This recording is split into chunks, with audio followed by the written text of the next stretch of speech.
राजगढ़ जिले के ब्यावरा विधानसभा सीट 161 से भारतीय जनता पार्टी के प्रत्याशी नारायण सिंह पवार के समर्थन में सीएम शिवराज सिंह ने ब्यावरा नगर पीपल चौराहे नपा कॉम्प्लेक्स में जनसभा को संबोधित करते हुए कई योजनाओं के बारे में बताया और कहा कि आने वाले समय में एक परिवार एक रोजगार और ब्यावरा विधानसभा में 10 सीएम राज स्कूल खोले जाएंगे।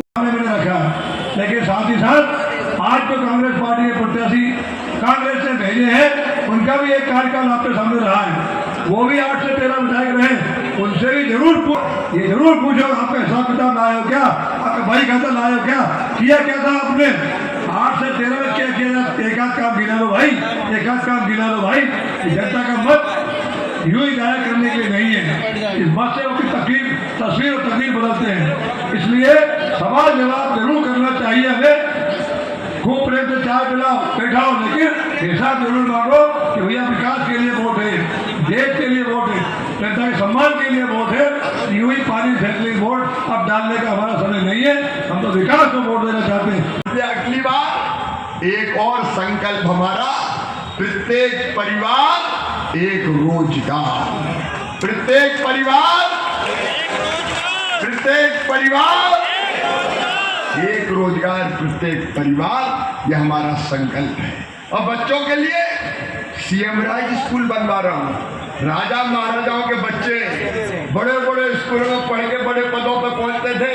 किसान भाइयों, गरीब भाइयों, ये सीएम राज स्कूल एक की बिल्डिंग 40-40 करोड़ की है, उनसे बेहतर स्कूल बनाऊंगा। और नारायण सिंह जी, एक दो नहीं 10 सीएम राज स्कूल ब्यावरा विधानसभा में बनाएंगे।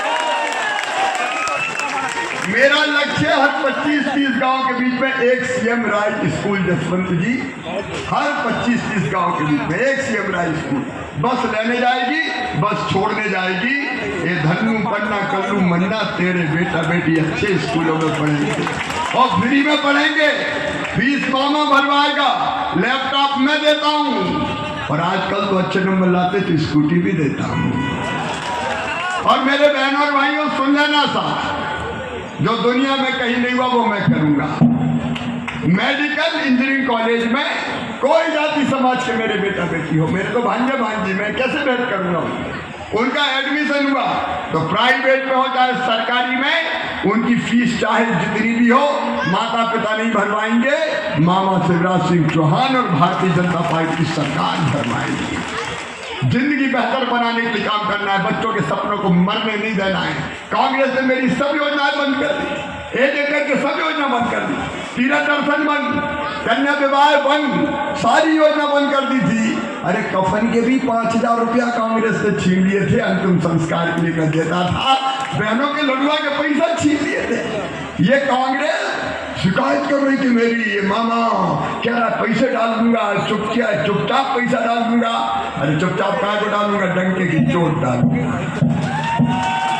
डालेंगे, तुमने क्या दे दिया, ढेला दिया तुमने कभी? केवल अपने घर भरे, केवल अपने बेटा बेटियों को आगे बढ़ाया। कमलनाथ अपने बेटा बेटी को आगे बढ़ा, बेटे को आगे बढ़ा रहे, दिग्विजय सिंह अपने बेटे को आगे बढ़ा रहे, लेकिन मेरे बेटा बेटी तो ये लाखों लाख मेरे भांजे भांजी है, हम इनको आगे बढ़ाने के लिए काम करें। मेरे बहनों और भाइयों, 2 सभाएं, मैं लंबी बात नहीं करूंगा। मैं आपसे ही आज पूछना चाहता हूं, बताओ मैं कैसी सरकार चला रहा हूं? जोर से बताओ कैसी चला रहा हूं? तो बताओ फिर से ये सरकार बननी चाहिए कि नहीं? ये बनेगी तब जब नारायण सिंह पवार विधायक बनेंगे, तभी बने। अच्छा आप बताओ ईमानदारी से, मैं भैया लगता हूं कि मुख्यमंत्री? और बच्चों का ये अपना परिवार है। और सचमुच मैं धन्य हूं भगवान, मैं तेरे चरणों में बारंबार प्यार करता हूँ, प्रणाम करता हूँ। इतना बड़ा परिवार मुझे दिया। और तो मेरी बहनों, मैंने परिवार समझ के, मेरी बहनें समझ के, सगा भाई हूँ तुम्हारा, सौतेला नहीं हुए, समझ रहे उनकी नहीं सगा भाई ना बनाई लाडली बहना योजना, ताकि मेरी गरीब और निम्न मध्यम वर्गीय बहनों की जिंदगी में मैं खुशी के पल ला सकूं, वो मजबूर ना रहे, उनको हाथ ना फैलाना पड़े। मैं सोच रहा था क्या विचार मेरे मन में आया कि शिवराज सीधे बहनों के पैसे, बहनों के खाते में पैसा डाल दे, उनकी जिंदगी सुखी हो जाएगी।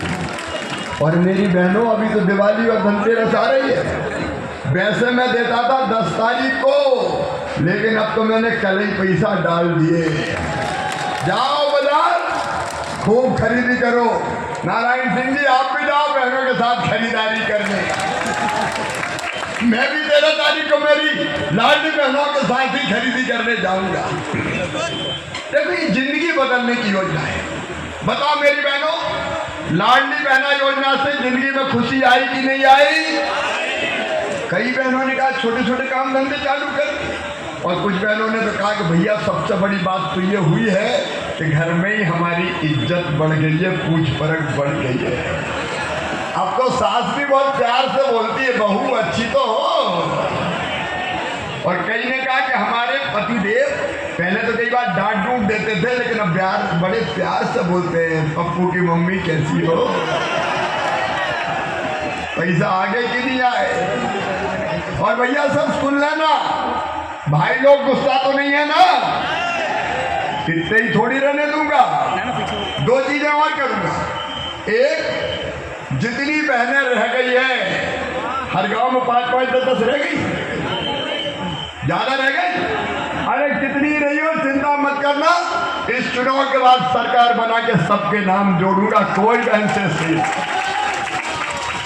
और दूसरी बात, बेटियों ने मुझे शिकायत की कि मामा एक गड़बड़ है। मैंने कहा क्या? बोले आपने नियम लगा दिया कि 21 साल में शादी हो जाए तो देंगे। हमें नहीं करना, हमें तो पढ़ना है। तो हमने तय कर लिया कि 21 साल से ऊपर की उम्र की जितनी बेटी है उनके खाते में भी पैसा डालेंगे। और बेटियां तो देवियां हैं मेरी, भांजों के लिए भी आ रहा हूँ, चिंता मत करना, देवियां हैं बेटियां। और बहनों को भी मैं देवी ही मानता हूँ। जगत में जितनी स्त्रियां हैं वो देवी की मूर्तियां ही तो है। ये कांग्रेस के लिए नहीं है, उनके नेताओं के विचार अलग है। और कल तो नीतीश कुमार ने ऐसे शर्मनाक टिप्पणी की है मेरे बहनों और भाइयों कि शर्म आती है कि ऐसे लोग भी नेता हैं। लेकिन मेरे लिए बंदनी और पूजनी। और अब सुन लो, केवल 1250 नहीं, पैसे की जुगाड़ में लगा हूँ। जैसे ही हो जाएगी 1250 से 1500, फिर 1750, फिर 2000, फिर 2250, फिर 2500, फिर 2750, और बाद में कितने करूंगा? 3000 करूंगा, 3000। तब मुझे चैन की नींद आएगी कि मैंने अपनी बहनों की जिंदगी बदल दी। वो अब हाथ नहीं फैलाएंगी, पैसा नहीं, ये सम्मान मेरी बहनों को मिलेगा।